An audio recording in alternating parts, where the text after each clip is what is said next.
at my new baby. Just saw this online and I want to try this cute mini sewing machine.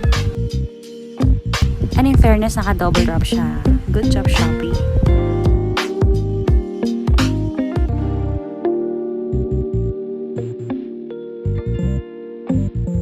Yee, excited to open. And tadaan! My mini sewing machine. Let's check if it's okay and working. There's a manual or guide. And there's a free bobbins also. So may kasama po siyang AC adapter and foot pedal at extension board also para mas convenient gamitin.